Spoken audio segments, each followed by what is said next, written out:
தமிழ், என்ன மாமா? நாளைக்கு அம்மு விஷயத்துல அம்மாவை இன்னொரு அடி நகர்த்தலான்னு யோசிக்கிறேன். என்ன மாமா பண்ண போறீங்க?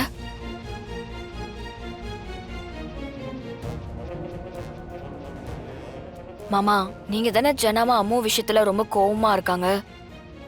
எதுவா இருந்தாலும் பார்த்து செய்யணும்னு சொன்னீங்க. ஆமா தமிழ், அதுக்காக நாம சும்மா அமைதியா இருந்தாலும் இந்த பிரச்சனைக்கு தீர்வு கிடைக்காதுல்ல. நாம அம்மா மனசை கொஞ்சம் கொஞ்சமா கரைக்கணும் தமிழ். அது எப்படி மாமா? நாளைக்கு நீயே பாரு.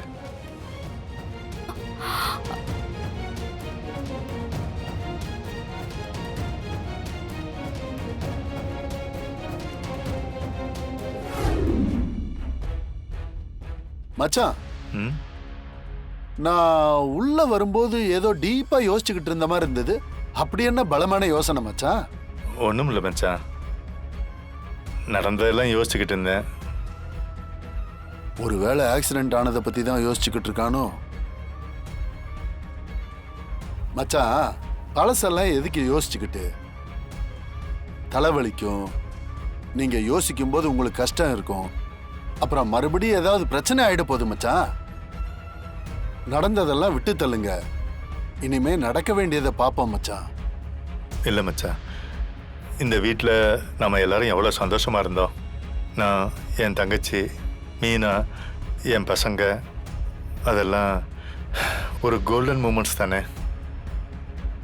யார் கண்ணு பட்டுச்சோ எல்லாமே மொத்தமாக மாறிடுச்சு. யாரு கண்ணோ இல்லை மச்சான், எல்லாத்துக்கும் காரணம் அந்த அயோக்கிய பைய செல்வரத்னம் தான். மச்சான், கோவப்படாதீங்க. உங்களுக்கு இதெல்லாம் மறந்ததுனால ஆக்சிடென்ட் ஆகிறதுக்கு முன்னாடி பழகின செல்வரத்னம் தான் உங்க மைண்ட்ல இருக்கான். அதான் அவனை நீங்க பாசிட்டிவா பாக்குறீங்க.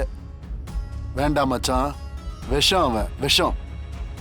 கூடவே இருந்து உங்க தங்கச்சியும் கூட்டிட்டு ஓடி நம்ம குடும்பத்துக்கே அவமானத்தை தேடி தந்துட்டான்.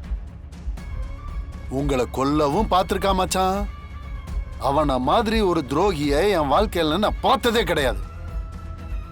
அத்தை அந்த துரோகத்துல இருந்து வெளில வர்றதுக்கு எவ்வளவு கஷ்டப்பட்டு இருக்காங்க தெரியுமா இந்த நிமிஷம் வரைக்கும்? இப்ப கூட அவங்க மனசுல ஆறாத வடுவா அந்த நிகழ்ச்சி அப்படியே நிக்குது. ஏன் மச்சான், அந்த ஆக்சிடென்ட் உங்களுக்கு ஞாபகம் இல்லையா என்ன? இல்லை மச்சான், என்னமோ தெரியல, அது மட்டும் மறந்து போச்சு. தமிழ், தமிழ்,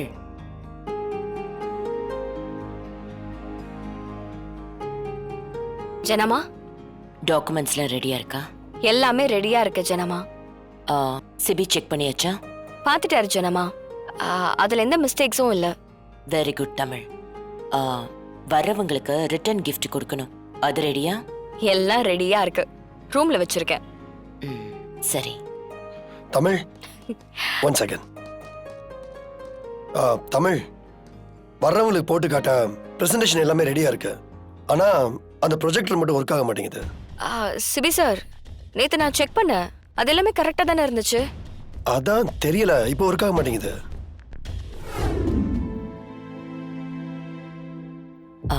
அத பத்தி நம்ம அப்புறம் பேசலாமா? அத்தை, நான் கூப்பிடுறேன். என்ன மீனா? நான் எதுவும் பண்ணணுமா? நீ எப்பவும் போல இரு மீனா, செய்யறதுக்கு எதுவும் இல்ல. தமிழ் எல்லாத்தையும் பார்த்தப்பா.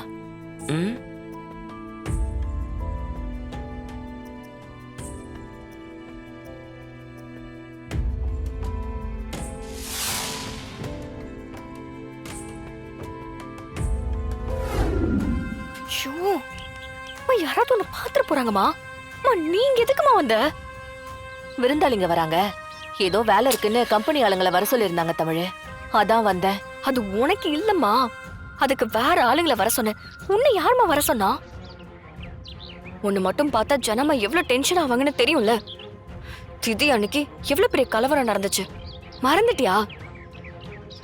மா, ஏன் கிட்டத்தனமா நீ சொல்லணும் ஃபர்ஸ்ட். இல்ல தமிழ், அது என்னம்மா நீ அவசரப்படாதன்னு உன்கிட்ட நான் எத்தனை வாட்டி சொல்றேன். ஒவ்வொரு விஷயமா நான் பார்த்து பார்த்து பண்ணிக்கிட்டு இருக்கேன். நீ இப்படிலாம் அவசரப்பட்டு இருந்தானா அவ்வளவுதான். அம்மா அப்புறம் உன்னால மொத்த கதையும் முடிஞ்சு போயிருமா. கம்பெனில இருந்தே உன்னை துரத்தி விட்டுருவாங்க. இல்ல தமிழ். தமிழ், அண்ணே, மா உன் அண்ணன் பாசம்லாம் அப்புறம் வச்சுக்கோ. யாராவது பாத்துட்டு போறாங்க. தமிழ், இப்ப எதுக்கு பதற? மாமா விருந்து நடக்கிற நேரத்துல இப்படி அம்மா இங்க. நான் தான் வர சொன்னேன்.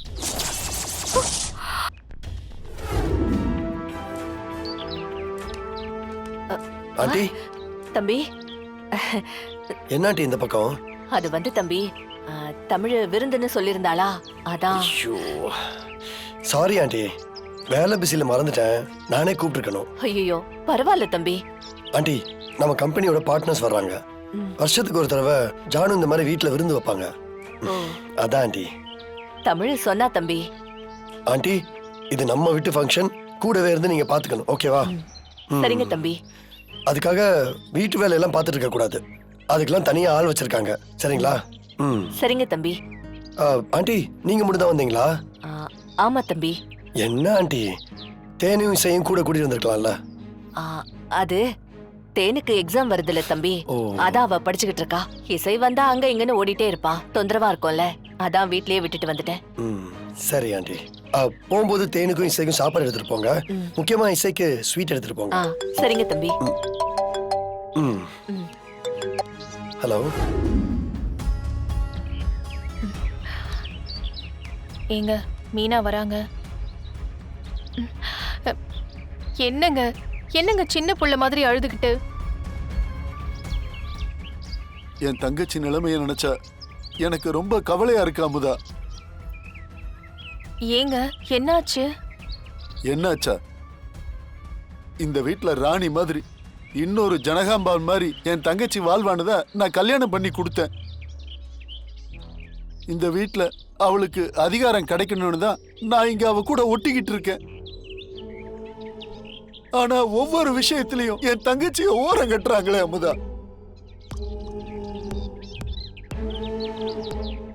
அந்த தமிழ் இந்த வீட்டுக்குள்ள எப்ப வந்தாலோ அப்பவே என் தங்கச்சிக்கு இருந்த கொஞ்ச நஞ்ச உரிமையும் போயிடுச்சு. இந்த வீட்டுல வேலை செய்யறவங்களுக்கு இருக்கிற உரிமை கூட என் தங்கச்சிக்கு இல்ல. வீட்டுல ஒரு டேபிள் சேர் மாதிரி ஒரு பொருளாதான் இருந்துகிட்டு இருக்கா. ஆமாங்க, மீனா அப்பவும் டம்மியா தான் இருந்தா, இப்போ சுத்த டம்மி ஆயிட்டா. அவளுக்கு இந்த வீட்ல எந்த அதிகாரமும் இல்லைங்க. என் தங்கச்சிக்கு மட்டும் ஏன் தான் இந்த கடவுள் இப்படி ஒரு விதியை எழுதுனானே தெரியல.